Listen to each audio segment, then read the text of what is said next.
Vladimir Putin has been planning this for months, as we've been saying all along.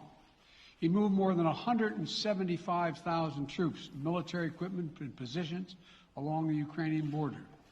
He moved blood supplies into position and built a field hospital, which tells you all you need to know about his intentions all along.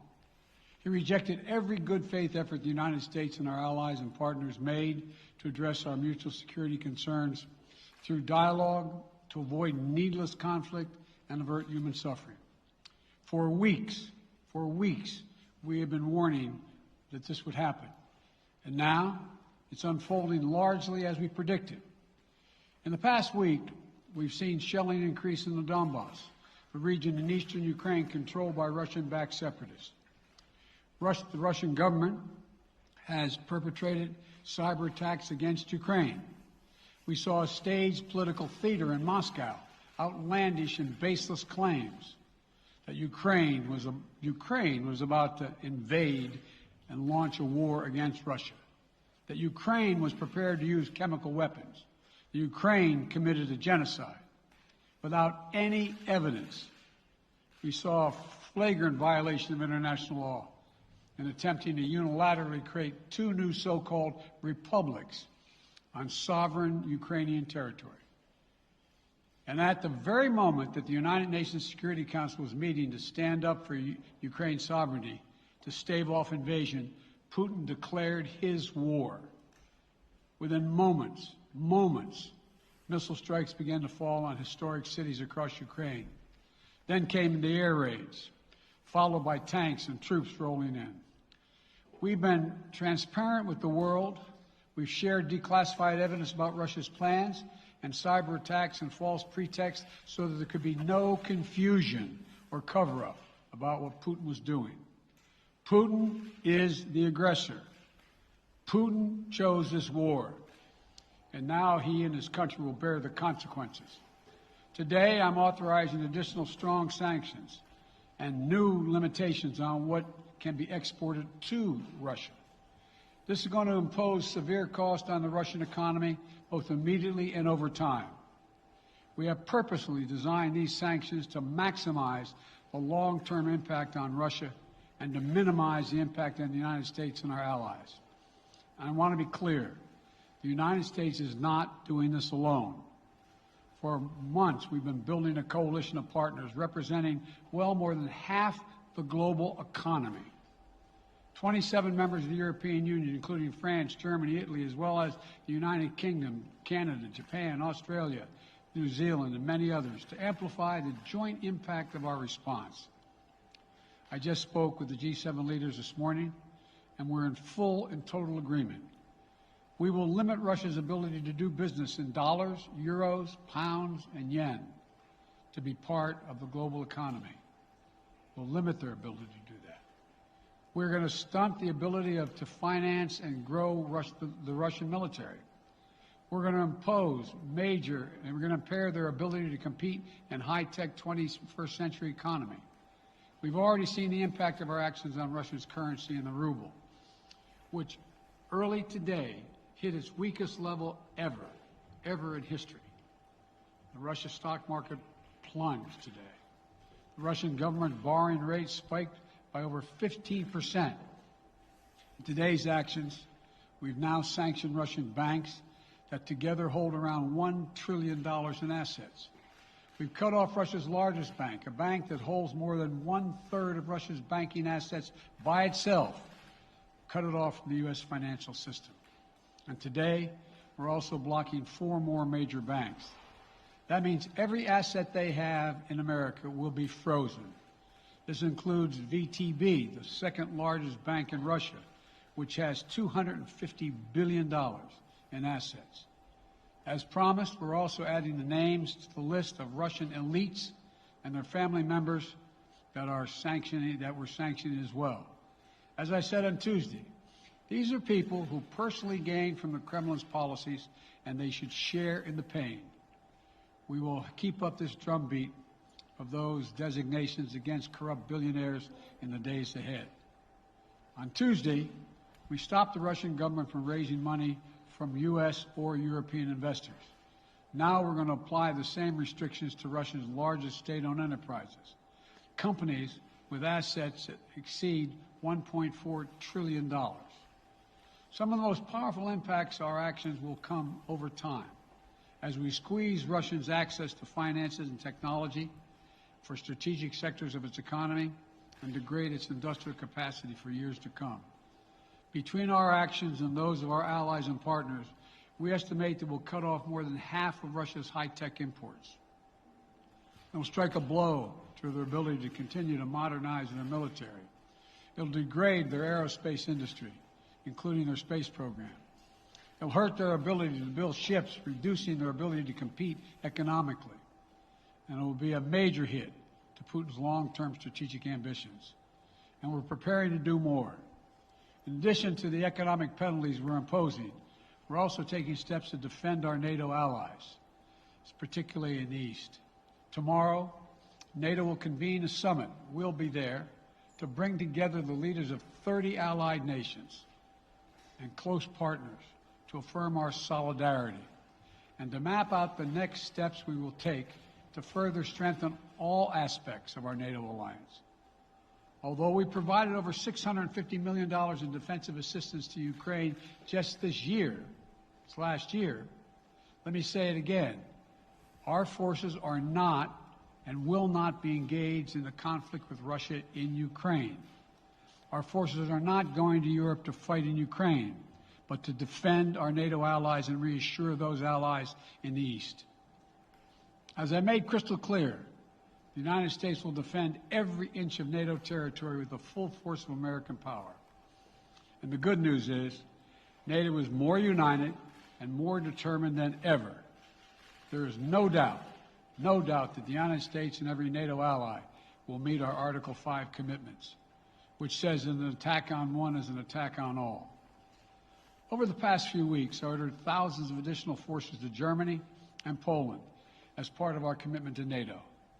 On Tuesday, in response to Russia's aggressive action, including its troop presence in Belarus and the Black Sea, I've authorized the deployment of ground and air forces already stationed in Europe to NATO's eastern flank allies, Estonia, Latvia, Lithuania, Poland, and Romania.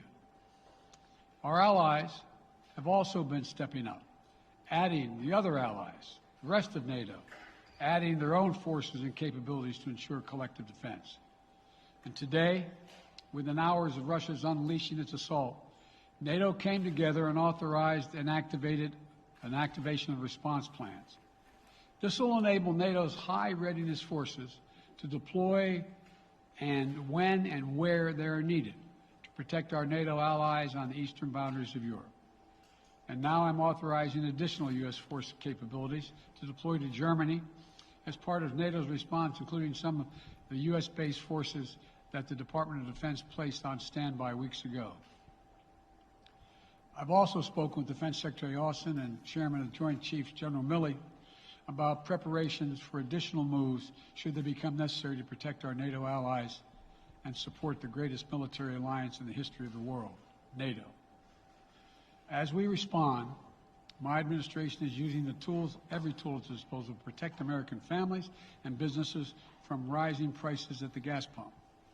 You know, we're taking active steps to bring down the cost, and American oil and gas companies should not exploit this moment to hike their prices to raise profits.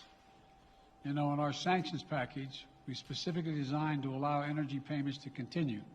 We are closely monitoring energy supplies for any disruption. We've been coordinating with major oil producing and consuming countries toward our common interest to secure global energy supplies. We are actively working with countries around the world to elevate collective release from the strategic petroleum reserves of major energy consuming countries. And the United States will release additional barrels of oil as conditions warrant. I know this is hard and that Americans are already hurting. I will do everything in my power to limit the pain the American people are feeling at the gas pump. This is critical to me. But this aggression cannot go unanswered. If it did, the consequences for America would be much worse. America stands up to bullies. We stand up for freedom. This is who we are. Let me also repeat the warning I made last week. If Russia pursues cyber attacks against our companies, our critical infrastructure, we are prepared to respond. For months, we've been working closely with the private sector to harden their cyber defenses, sharpen our ability to respond to Russian cyber attacks as well. I spoke last night to President Zelensky of Ukraine, and I assured him that the United States, together with our allies and partners in Europe, will support the Ukrainian people as they defend their country. We'll provide humanitarian relief to ease their suffering. And in the early days of this conflict, Russia propaganda outlets will keep trying to hide the truth and claim success for its military operation against a made-up threat. But history has shown, time and again, how swift gains in territory eventually give way to grinding occupations, acts of mass civil disobedience, and strategic dead ends.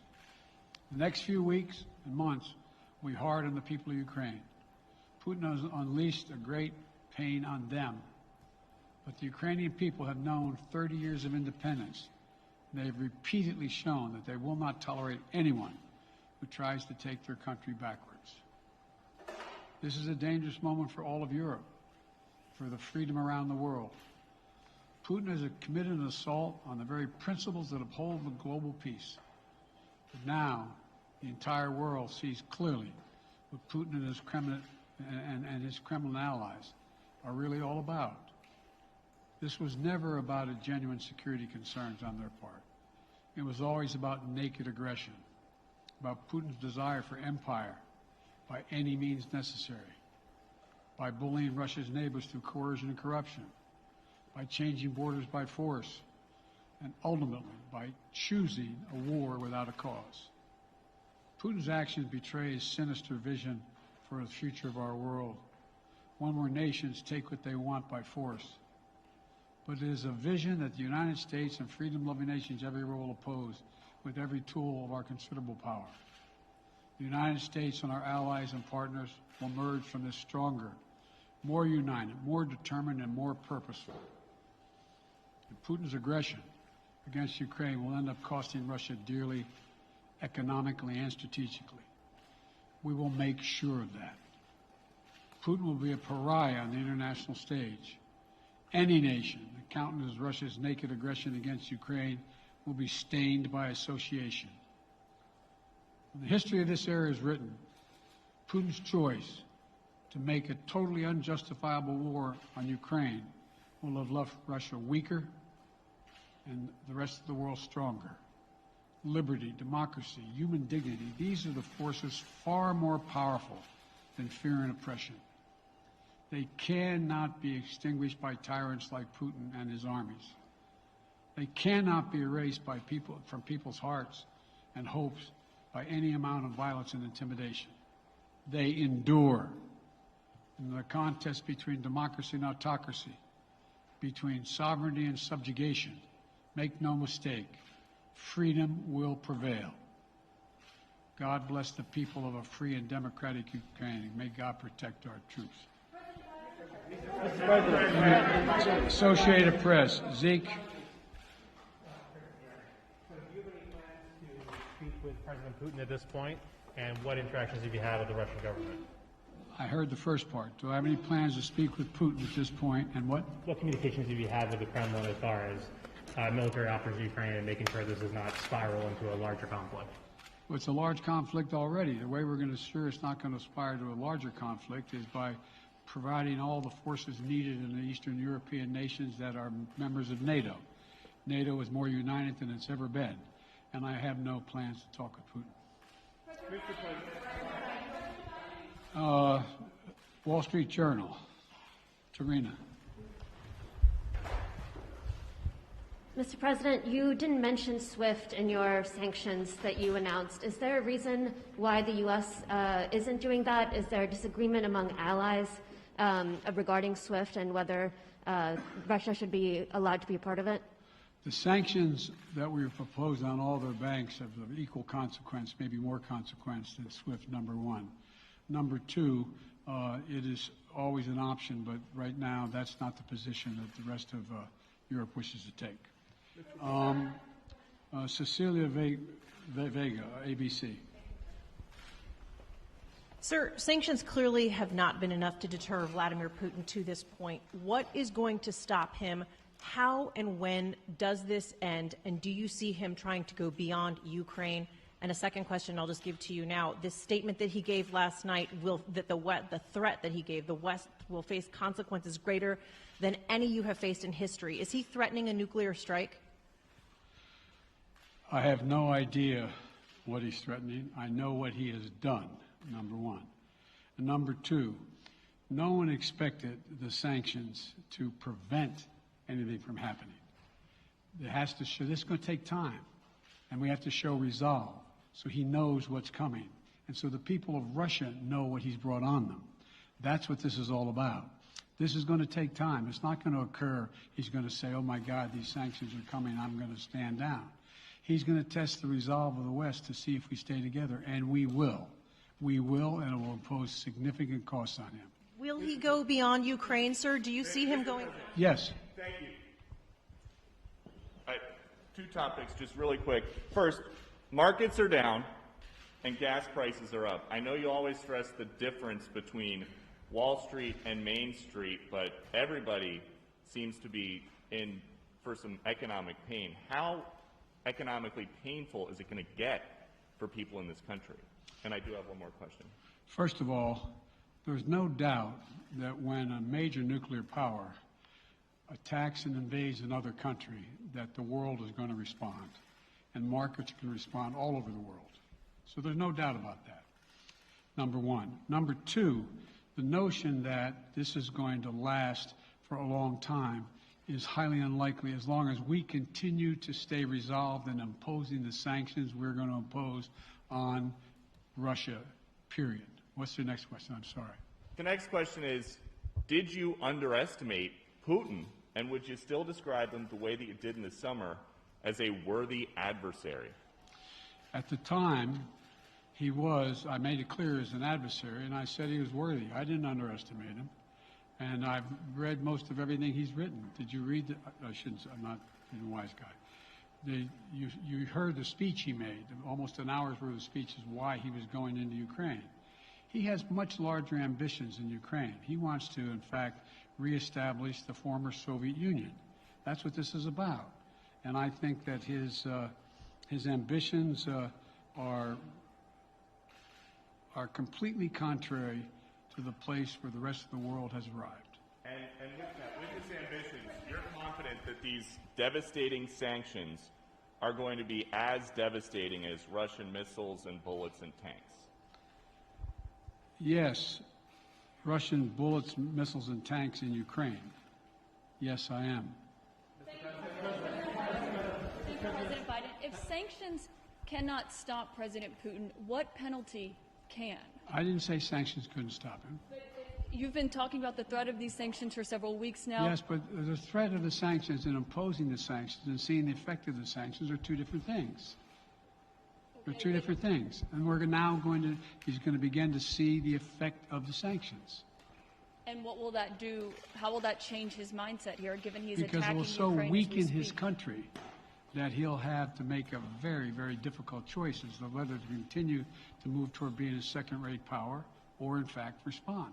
You said in recent weeks that big nations cannot bluff when it comes to something like this. You recently said that the idea of personally sanctioning President Putin was on the table. Is that a step that you're prepared to take? And if not, it's not a bluff, it's on the table. Sanctioning President Putin? Yes. Why not sanction him today, sir? Mr. President? Why not sanction him today, sir?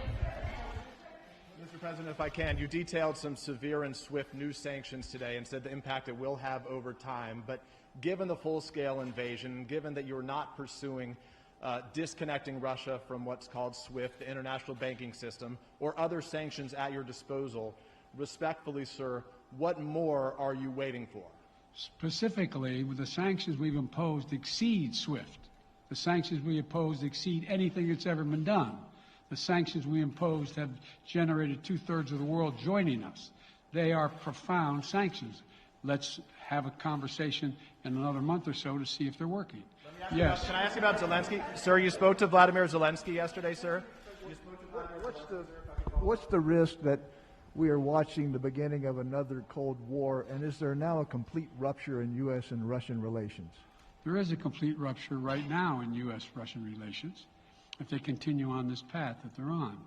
And in terms of a Cold War, that depends. You have the vast majority of the rest of the world in total opposition to what he's doing, from Asia to South America to Europe to around the world. And so it's going to be a cold day for Russia. The idea, you don't see a whole lot of people coming to his defense. And are you, if I could follow up, sir, are you urging China to help isolate Russia? Are you urging China to help isolate Russia? I'm not prepared to comment on that at the moment.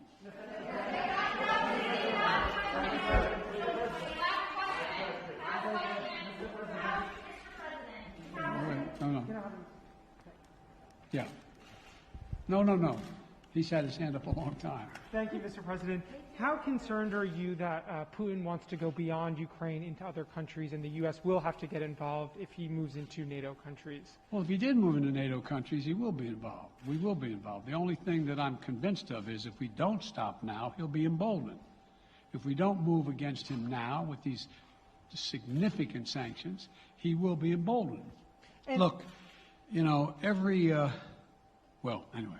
Can you talk anything more about your conversation? Mr. President.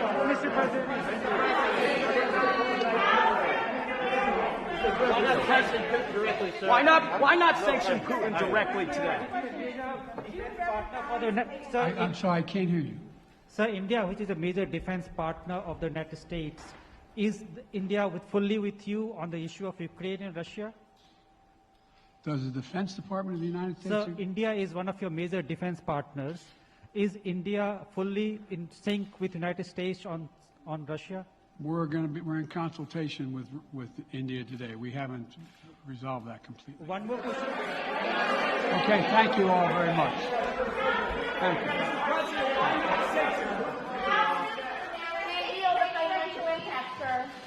Are you sanctioning President Putin?